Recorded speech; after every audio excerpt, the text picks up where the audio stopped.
celui que Dieu a béni. Tu n'es pas maudit quand tu obéis à ce que Jésus-Christ te dit.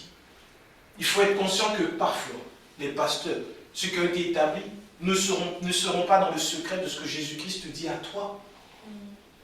Non pas qu'ils ne soient pas mauvais, qu'ils ne soient pas bons, mais à aucun moment dans la Bible, Jésus a dit, je vais vous donner des personnes avec une délégation de pouvoir que je leur donne sur vos vies.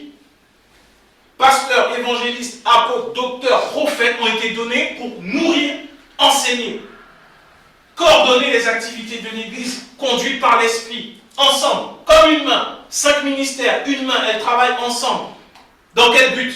Pour que nous puissions prendre ce dont nous avons besoin. Quand tu as besoin de ta Bible, tu la prends. Les 5 ministères sont là. Quand l'Église doit avancer, les ministères sont là pour ça. Mais maintenant, pour diriger ta vie, le Seigneur nous a donné le Saint-Esprit. Et pour que le Saint-Esprit dirige nos vies, il faut que Jésus-Christ soit au-dessus de tout, parce que l'Esprit Saint est l'Esprit de Jésus, qui lui-même est l'Esprit de la grâce. Jésus au-dessus de tout. On va regarder ensemble Philippiens, chapitre 2, du verset 1er au verset 11. Philippiens 2, verset 1er au verset 11. C'est l'apôtre Paul qui parle aux Philippiens. Et il dit, si donc il y a quelque consolation en Christ, s'il y a quelque soulagement dans la charité, s'il y a quelque union d'esprit, s'il y a quelque compassion et quelque miséricorde, rendez ma joie parfaite, ayant un même sentiment, un même amour, une même âme, une même pensée. Ne faites rien par esprit de parti ou par vaine gloire, mais que l'humilité vous fasse regarder les uns comme étant au-dessus de vous-même. Que chacun de vous, au lieu de considérer ses propres intérêts, considère aussi ceux des autres. Pause. Paul dit que dans l'Église, nous devons chacun d'entre nous nous considérer comme étant les uns au-dessus des autres. Ça veut dire que quand tu vois la personne qui est à ta gauche, celle qui est à ta droite, elle est au-dessus de toi. Regarde à gauche, regarde à droite, elle est au-dessus de toi. Peu importe la personne. Regarde. Ne regardez pas. Il faut regarder. Oui, n'oublions pas, cette personne-là, elle est au-dessus de toi. Même si c'est un enfant. Pourquoi elle est au-dessus? Regardons la suite. Ayez en vous les sentiments qui étaient en Jésus-Christ. Focus sur Jésus, dans l'Église. L'autre est au-dessus de moi parce qu'en moi, j'ai les mêmes sentiments que Jésus-Christ. Et Jésus-Christ, lequel existant en forme de Dieu, n'a point regardé comme une proie à arracher d'être égal avec Dieu, mais s'est dépouillé lui-même en prenant une forme de serviteur, en devenant semblable aux hommes et ayant paru comme un simple homme, il s'est humilié lui-même, se rendant obéissant jusqu'à la mort, même jusqu'à la mort de la croix. C'est pourquoi aussi Dieu l'a souverainement élevé. Il lui a donné le nom au-dessus de tout nom, afin qu'au nom de Jésus, tout genou fléchisse dans les cieux, sur la terre et sous la terre, et que toute langue confesse que Jésus-Christ est Seigneur à la gloire de Dieu le Père. Jésus-Christ est au-dessus de tout parce que lui-même il est venu et il s'est considéré comme étant en dessous de nous. Il était avec le Père, Fils de Dieu, Dieu lui-même, mais il est venu comme un simple homme, il s'est humilié. Et aujourd'hui, on veut mettre un homme à la place de Jésus, dans l'Église ou dans nos vies. Personne ne peut être au-dessus de Jésus dans nos décisions, dans nos vies, dans l'Église. Jésus-Christ, au-dessus de tout, parce qu'il a été en dessous de tous. Il est venu, et dans l'Église, ce sont ces mêmes sentiments, que ce soit le pasteur, que ce soit l'apôtre, que ce soit l'évangéliste, il est au-dessous de tout autre. Nous sommes au-dessous les uns des autres. Pourquoi? Parce que Dieu nous a appelés à entrer dans sa gloire et à être avec lui pour l'éternité. De même que Christ a été élevé, qu'il est à la droite de Dieu. Nous, notre destinée n'est pas sur la terre. Nous serons également enlevés. Nous serons élevés également avec Jésus-Christ. Nous serons tous enfants de Dieu, enfants du roi des rois. Nous allons retrouver ce corps spirituel, ce corps glorieux. Alors dans l'attente de ce moment, de la même manière que Jésus sur la terre, il s'est fait plus petit que les autres, nous aussi faisons-le. Parce que maintenant, lui, il est élevé. Il est au-dessus de tout. Jésus au-dessus de tout. Et particulièrement dans l'Église. Restons sur l'Église. Dans l'Église, on ne peut pas considérer qu'un dirigeant est au-dessus de quelqu'un d'autre. Il a des responsabilités différentes d'un autre. Celui qui balaie l'église, celui qui nettoie les toilettes a des responsabilités qui sont importantes et utiles dans l'église, encore plus que celui qui prêche. Ton élévation ne sera pas sur la terre. Tu ne vas pas être sur la terre adoré grand. L'élévation dont Dieu nous parle, ce qu'il nous a promis, c'est dans le ciel avec Jésus-Christ. Il est l'exemple, il est le premier d'entre plusieurs. À la fin, quand nous mourrons, nous allons dans le repos de Dieu, dans l'attente de ce glorieux jour. Nous avons une espérance. Nous arrêtons juste de vivre. Nous arrêtons juste d'évoluer sur terre. Mais pour nous, ce n'est pas fini. Pour nous, il y a une gloire qui nous est réservée. Tu es légitimement en droit d'attendre cette gloire, qu'elle se manifeste dans ta vie. Et la preuve que la gloire de Dieu va se manifester dans ta vie, qu'après il y aura cette élévation avec Jésus-Christ, c'est que tu as l'Esprit de Dieu maintenant qui te permet d'expérimenter la grâce alors que tu es imparfait. Amen. C'est ça. Alors sur la terre, ce ne sont pas tes maisons, ce ne sont pas tes possessions, ce ne sont pas tes richesses qui vont déterminer que tu auras réussi. C'est plutôt le fait d'avoir mis Jésus au-dessus de tout. Tu auras expérimenté des douleurs. C'est pas grave. Jésus-Christ m'a donné la guérison. Mon corps l'a subi. Mais moi, j'ai une espérance, j'ai un avenir et je suis guéri. Par ses meurtrissures. Jésus au-dessus de tout. Toutes nos considérations. On ne peut pas vouloir être dans l'église et chercher comment réussir financièrement, comment faire pour pouvoir aller dans différents domaines et avoir de la réussite auprès des gens. La quête, c'est une quête humaine et charnelle. Tu recherches au final quoi? La gloire des hommes. Jésus sur terre n'avait pas la gloire des hommes. Il n'avait pas la gloire des hommes. Il n'avait même, la Bible ne nous parle pas de ses possessions. Pas de maison, il n'avait pas de serviteurs. Il avait des disciples, mais il n'avait pas de serviteurs. Aujourd'hui, dans l'église, on veut que tu sois serviteur d'un homme. Alors que Jésus n'avait pas de serviteur. Et quand, tellement ses disciples, parce que des fois on a l'impression que les disciples, ils étaient aux ordres de Jésus. C'est pas vrai. C'est pas vrai, parce que si c'était le cas, quand ils sont arrivés dans la chambre haute pour pouvoir faire la Sainte Seine et qu'il n'y avait pas d'esclaves pour laver les pieds, les disciples se seraient précipités pour aller dire à Jésus, viens, je lave tes pieds tout de suite. Ce n'étaient pas les serviteurs de Jésus. C'était des disciples de Jésus, avec qui Jésus avait une relation d'amour. Il y en a un qui se couchait sur sa poitrine, il y en a un, c'était son âme. Il parlait avec eux, mais ce n'étaient pas ses serviteurs. C'est pour ça que Jésus lui-même, il a pris un linge, il a lavé leurs pieds, parce qu'ils se regardaient tous les uns les autres. Il n'y avait personne. Ils n'étaient pas dans cet esprit. Regardons Pierre, 1 Pierre, chapitre 3, du verset 18 au verset 22. La version du semeur.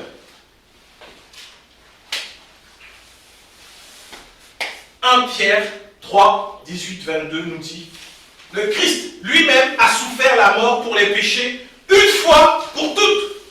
Lui, innocent, il est mort pour les coupables afin de vous conduire à Dieu. Il a été mis à mort dans son corps, mais il a été ramené à la vie par l'Esprit. Par cet Esprit, il avait déjà prêché aux hommes, maintenant prisonnier du séjour des morts, qui autrefois s'étaient montrés rebelles. Alors que Dieu faisait preuve de patience pendant que Noé construisait le bateau, un petit nombre de personnes, 8 en tout, y furent sauvés à travers l'eau.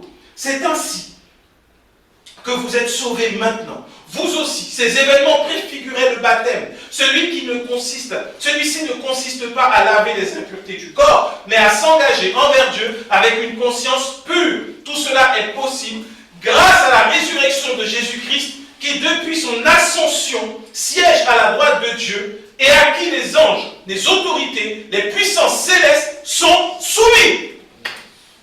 Les anges, les autorités, les puissances célestes sont soumis à Jésus-Christ. Les anges, les puissances célestes, les autorités. Il a tout englobé. Jésus est au-dessus de tout sur le plan spirituel, sur le plan naturel.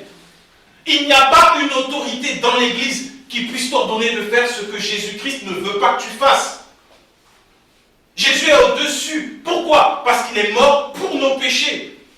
Il est venu, il s'est humilié, il est mort. Et en plus, c'est écrit une fois pour toutes. Une fois pour toutes. Alors là, je vais parler à ceux qui vont regarder ça sur Internet qui ne sont pas encore dans la grâce. une fois pour toutes, c'est une fois pour toutes.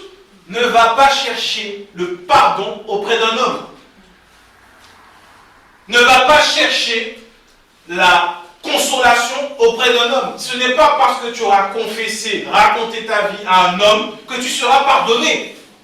Jésus-Christ est mort une fois pour toutes les autres fois où tu pécheras. Il est mort une fois pour toutes. Et pour ça, il est souverainement élevé à la droite de Dieu. Il intercède. Pour ça, parce qu'un pasteur, un mari, un enfant, personne ne peut le faire. Personne. Même si tu décides pour mes enfants, je vais me sacrifier pour tous leurs péchés, tu seras mort en vain. Parce que ce n'est pas toi que Dieu a trouvé digne de le faire, c'est Jésus-Christ. Suivons-le. Mettons-le au-dessus de tout. Il est au-dessus de tout, une fois pour toutes. Les anges, les autorités, les puissances célestes sont soumis. Les autorités, ceux qui viennent dire, ah, maintenant il faut aller saluer l'autorité. Laisse tomber. Moi, mon autorité, elle est à la droite du Père. Et il intercède pour moi. Et non seulement il est mon autorité, mais il est mon sauveur. Il est mon ami, il est mon époux. Il est celui qui prend soin de moi. Il ne me traite pas mal. Lorsque je fais une erreur, il est là pour me relever. Et lorsque j'ai besoin d'être soutenu, son esprit vient et me console. C'est ça. C'est lui mon autorité. Mon autorité n'est pas celui qui me dit je t'interdis de faire ça, tu as péché, tu vas partir, tu vas faire ci, tu vas faire ça. Mon autorité est douce, elle est remplie d'amour envers moi. Et c'est Jésus-Christ. Il est au-dessus de tout. Il est au-dessus de toutes les puissances célestes, les anges. C'est-à-dire que tous les démons, les 366 démons, ou plutôt pour faire, ça va faire les 666 démons. Ah, c'est nul. Les 666 démons que, je ne sais pas, il y en a qui ont cherché. Moi, je ne sais pas combien ils étaient les démons. Mais même eux sont soumis à Jésus-Christ.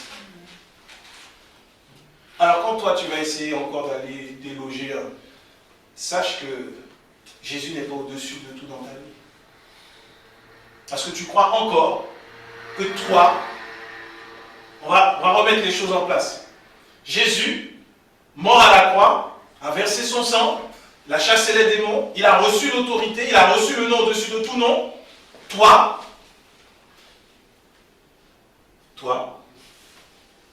qu'est-ce que tu as fait? Et tu vas chasser un démon. On voit Jésus, toi. Et le matin, tu te réveilles tôt, ou le soir, tu ne dors pas, pour chasser des démons. Au bout d'un moment, il faut dire la vérité. Non, il faut dire aux gens la vérité. Ça ne marche pas. Ça ne marche pas. Jésus, ça marche. Quand il est au-dessus de tout dans ta vie. Tu te réveilles le matin, tu es en Jésus-Christ, les démons lui sont soumis. Ce qui veut dire que là où tu vas, comme Christ vient, parce que son esprit vit en toi, il n'y a aucun démon qui pourra venir t'attaquer ou te souiller. Parce que l'une des grandes peurs aujourd'hui des chrétiens, c'est d'être souillé. Ah non, ne t'approche pas de ce frère. Le gars là, c'est un menteur. Ne t'approche pas de cette sœur. Oh, tu sais pas ce qu'elle fait. Attention. Les mauvaises compagnies corrompent les bonnes mœurs. Mais moi, j'ai une bonne nouvelle aujourd'hui. Quand Jésus est au-dessus de tout, Jésus, il va alors toucher tous ceux qui sont infectés par sa grâce et par son amour, et il va ainsi les purifier. De même qu'il le faisait avec les lépreux sur la terre, quand ils venaient vers lui, Jésus n'était pas touché par la lèpre, mais la lèpre était touchée par la grâce de Dieu. Amen. Jésus est à la tête d'une maison, et cette maison, c'est nous. Il ne peut y avoir personne d'autre à la tête de cette maison, à la tête de cet édifice que toi-même tu es pour la gloire de Dieu. Il ne peut y avoir personne d'autre au-dessus. Personne d'autre au-dessus. Et on prend l'exemple de la loi. L'auteur des Hébreux prend l'exemple de la loi. Les hommes veulent maintenant tout dire que tout va passer par une loi. Tu dois opérer avec la loi de, je sais même plus. Tellement je suis débarrassé des lois. Mais pour pouvoir réussir dans tel ou tel domaine, il y a telle loi, telle loi, telle loi, telle loi. Tu es soumis à la loi. Jésus-Christ n'est plus au-dessus. Alors que Jésus-Christ, parce qu'il est mort à la croix, on a vu qu'il est mort à la croix. Il a le nom au-dessus de tout nom. Sa parole au-dessus de toute parole. Son œuvre au-dessus de toute œuvre. Et la grâce est au-dessus de la loi. Au-dessus.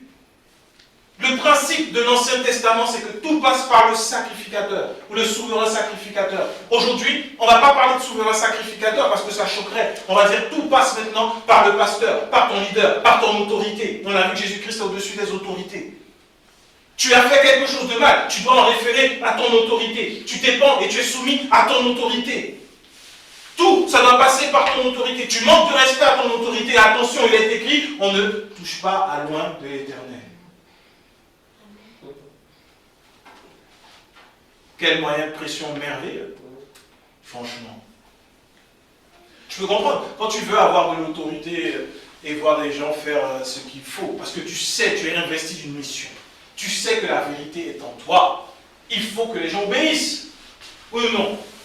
Alors il faut trouver des armes pour qu'ils puissent obéir.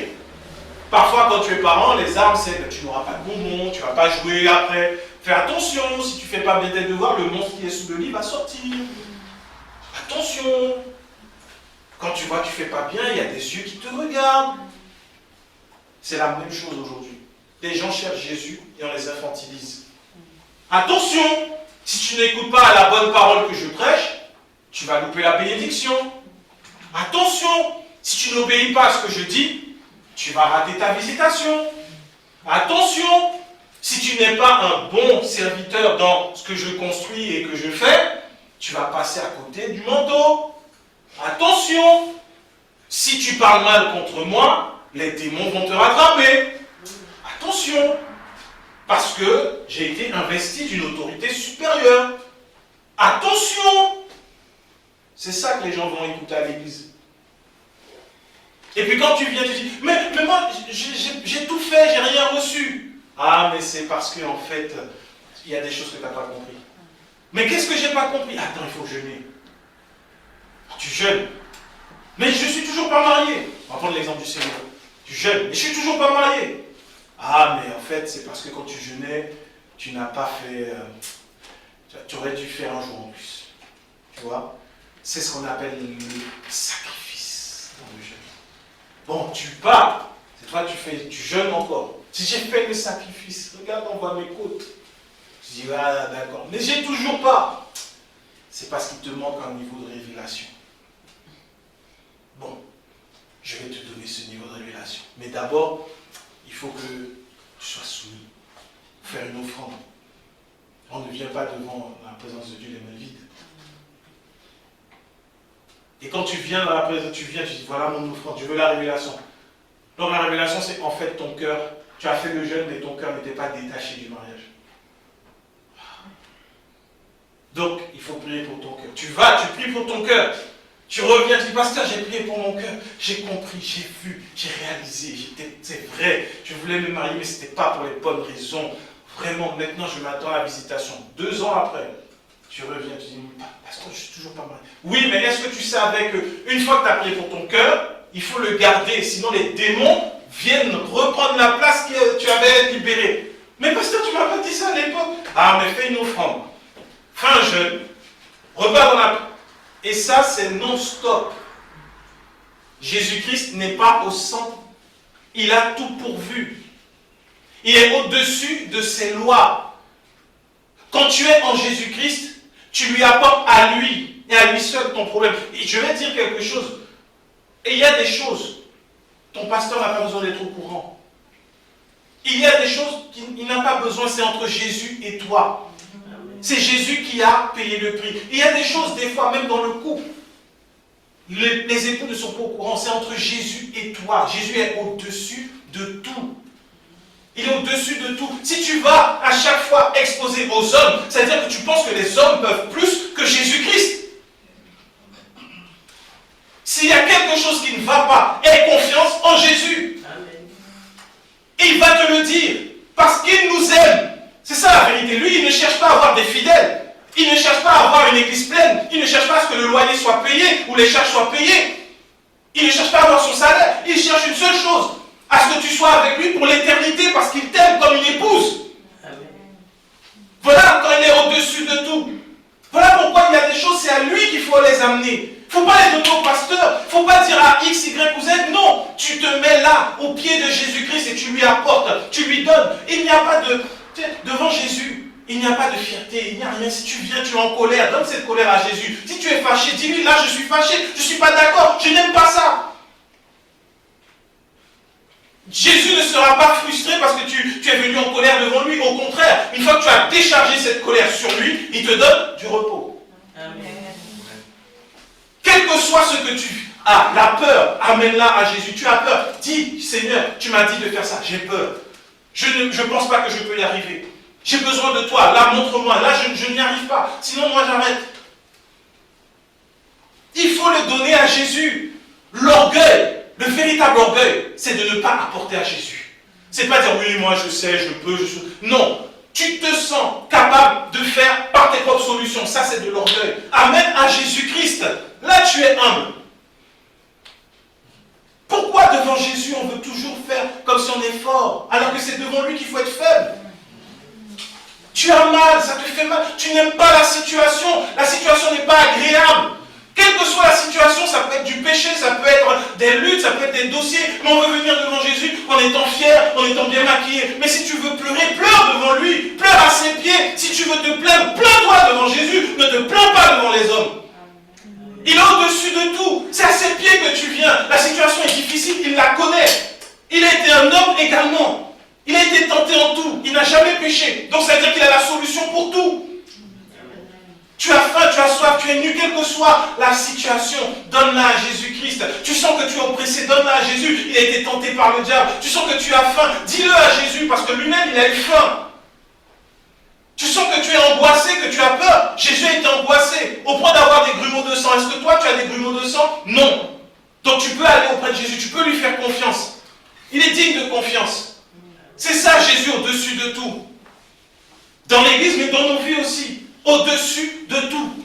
Pour finir, on va voir enfin Éphésiens 5, du verset 22 au verset 33. Pour voir à quel point Jésus est au-dessus de tout. Femmes, soyez soumises à vos maris comme au Seigneur. Car le mari est le chef de la femme, comme Christ est le chef de l'église, qui est son corps, et dont il est le sauveur. On reprend, verset 22 encore. Femmes, soyez soumises à vos maris comme au Seigneur. Car, et c'est ce verset qui est important, car le mari est le chef de la femme, et c'est la partie la plus importante du verset, comme Christ est le chef de l'église, qui est son corps, dont il est le sauveur. Le sauveur, le Christ, c'est Jésus. Or, de même que l'église est soumise à Christ, les femmes aussi doivent l'être à leur mari en toutes choses. Marie, aimez vos femmes comme Christ a aimé l'église et s'est livré lui-même pour elle, afin de la sanctifier par la parole, après l'avoir purifiée par l'eau, par le baptême d'eau, afin de faire paraître devant lui cette église glorieuse, sans tache, ni ride, ni rien de semblable, mais sainte et irrépréhensible. C'est ainsi que les maris doivent aimer leurs femmes comme leur propre corps. Celui qui aime sa femme s'aime lui-même, car jamais personne n'a haï sa propre chair, mais il la nourrit et en prend soin, comme Christ le fait pour l'église, parce que nous sommes membres de son corps. C'est pourquoi l'homme quittera son père et sa mère et s'attachera à sa femme, et les deux deviendront une seule chair. Ce mystère est grand. Je dis cela par rapport à Christ et l'Église. Du reste, que chacun de vous aime sa femme comme lui-même, et la femme respecte son mari. On ne va pas prendre l'aspect du mariage, parce qu'on n'est pas là pour parler du mariage. On va prendre à quel point c'est important de mettre Jésus-Christ au-dessus de tout. Paul dit que Christ est l'époux de l'Église. À partir de là, tout est dit. Jésus est au-dessus de tout. Pour une femme, quand tu es marié, si ton épouse commence à être soumise à un autre homme, je crois qu'il y a un problème. Si ton épouse commence à aller choisir les vêtements d'un autre homme, commence à faire à manger pour un autre homme, commence à nettoyer la maison d'un autre homme, commence à donner des enfants à un autre homme, c'est plus ton épouse. C'est d'une évidence, mais dans l'église, ça paraît évident de commencer à honorer le pasteur, honorer la femme du pasteur, honorer. Ça me rappelle une chanson en créole, que je ne chanterai pas là. Ouais, honorer. C'est ça. Noël arrive. C'est ce qu'on disait. Mais tu commences à honorer tout le monde, sauf Jésus-Christ. Jésus te dit d'aimer ton prochain comme toi-même. Tu as du mal à pardonner à celui qui a péché dans l'église et tu veux même qu'il quitte l'église parce que tu as peur d'être souillé. Jésus, Il a donné sa vie et il prend soin de toi encore. Tu respires, tu vis, tu es en bonne santé. Et même s'il y a des difficultés, Jésus est là. Il a tout donné. Il a tout donné. Et nous, on veut donner aux hommes, donner à côté. Non. Non. Même nos offrandes, on ne met pas Jésus au-dessus de tout. On veut donner une offrande, non pas parce qu'on veut glorifier Jésus avec, mais on veut donner une offrande parce qu'on veut recevoir de l'argent en retour. Waouh, Jésus est devenu une cash machine. Je donne à Jésus 10 et puis je reçois 1000. On n'est pas au-dessus, Jésus n'est pas au-dessus de tout. Là, tu cherches l'argent. Dans ton service à l'église, tu ne mets pas Jésus au-dessus de tout. Tu viens, tu balayes l'église, après tu dis plus tard, ah, c'est moi qui va diriger la louange. Attention, ah, j'ai servi en bas, attention. J'ai commencé là, et puis je vais finir là. Tu ne sers pas Jésus. Jésus n'est pas au-dessus de tout. C'est pas ça. Alors t'imagines, tu as ton épouse avec toi, et parce que ton épouse veut devenir une épouse extraordinaire, et tu dis, attends, je vais aller servir un autre mari, et puis quand je reviens, tu verras, je serai une femme merveilleuse. Ah bon? Comment? Explique-moi. Je ne comprends pas. Tu vas avoir un autre, après tu vas être bien pour moi. Il faut comprendre. Et quand on a cette mentalité, qu'on comprend qu'on est l'épouse de quelqu'un, il y a des choses qu'on ne fera pas parce qu'on est un époux. On ne va pas donner de la louange à un homme parce qu'on est un époux. Si ma femme, maintenant, je suis là avec elle, et puis à côté de moi, il y a un gars, elle vient me dire, franchement, vous êtes beau, j'aime vraiment comment vous êtes bien habillé, vous êtes grand, vous êtes... Je vais regarder, je vais dire, c'est quoi le problème? Des fois, Jésus est comme ça dans l'église. Séquence témoignage. Nuit d'onction, nuit de feu, tout ce que tu veux. Alors, je rends gloire à Dieu. Pas à Jésus. Je rends gloire à Dieu. Sachant que les démons croient en Dieu aussi, ils tremblent. Je rends gloire à Dieu pour la vie de mon pasteur. Parce que quand le pasteur a posé la main sur moi, l'onction du pasteur m'a visité et après le pasteur m'a donné une parole et depuis le pasteur, Jésus est à côté et dit, et j'ai fait quoi au final? C'est ça être l'épouse de Christ. Dans l'église, honorons toujours Jésus. Et quand on ne peut pas mettre Jésus au-dessus de tout, à ce moment-là, ça veut dire qu'il y a un problème. Si quand on sort de l'église, on dit le message, oh, le pasteur est trop fort, franchement, le gars il prêche bien, laisse tomber. Il y a un problème. Jésus n'a pas été annoncé. Quand tu sors de l'église, tu dois sortir encore plus amoureux de Jésus-Christ.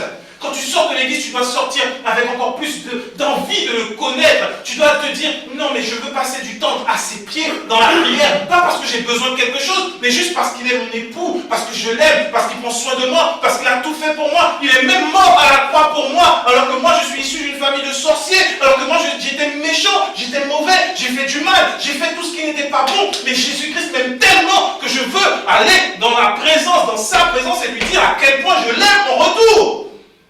C'est ça, Jésus au-dessus de tout. C'est ce qui nous pousse à prier. C'est ce qui nous pousse à lire la Bible. Tu as du mal à lire la Bible parce que Jésus n'est pas au-dessus de tout. Tu veux la lire pour essayer d'avoir des révélations. Non, lis-la pour comprendre l'amour de Jésus. Lis la Bible pour comprendre l'amour de Jésus. Prie pour réaliser l'amour de Jésus. Si tu veux jeûner, jeûne parce que tu aimes Jésus. Parce qu'il est au-dessus de tout. Tout ce que nous devons faire. Tout, c'est parce que Jésus-Christ est au-dessus de tout. Je donne mon offrande parce que je rends gloire à Jésus-Christ. Je prie parce que je veux rendre gloire à Jésus-Christ. Je chante parce que je rends gloire à Jésus-Christ.